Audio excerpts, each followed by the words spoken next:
সকলকে আজকে যেইভাবে উপস্থিত হয়েছি, কাল কিয়ামতের ময়দানে মাহশারে বিশ্বনবী মুহাম্মদুর রাসূলুল্লাহর সাথে কালিমা তাইয়্যিবার ঝান্ডা পতাকা তলে সরস্বরে সমবেত হয়ে একসাথে জান্নাতে যাওয়ার জন্য কবুল করেন সকল বলে আমিন। থাকবো তো ইনশাআল্লাহ? একটা তাকবীর দেওয়া যাবে? লিল্লাহে তাকবীর, আলহামদুলিল্লাহ। আরো জোরে হবে লিল্লাহে তাকবীর। বীর মুসলমান ধরো আল কোরআন, ফিরিয়ে আনো সেই হারানো সম্মান। বীর মুসলমান, আবার সেই সম্মান ফিরিয়ে আনতে হবে।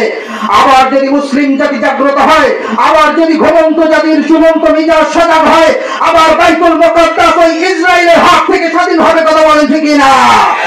আবার সেই 800 বছরের ঐতিহ্য, মুসলিমদের রেখে যাওয়া ঐতিহ্য, দিল্লির লাল কেল্লায় আবার সেই কালিমার পতাকা উড্ডীন হবে, কথা বলেন ঠিক না?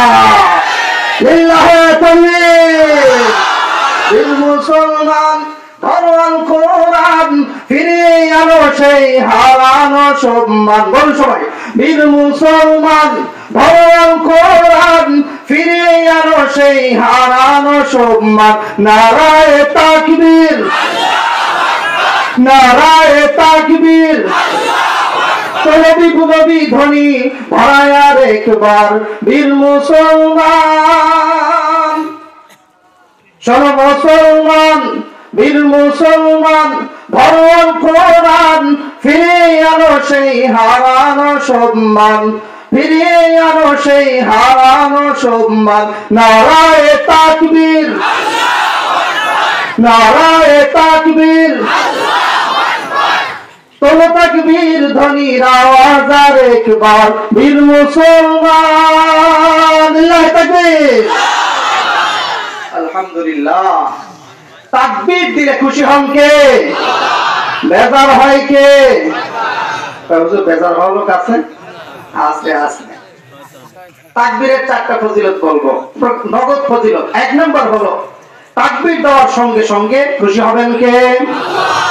বেজার হবে কে? আমরা খুশি করব কাকে? বেজার করব কাকে?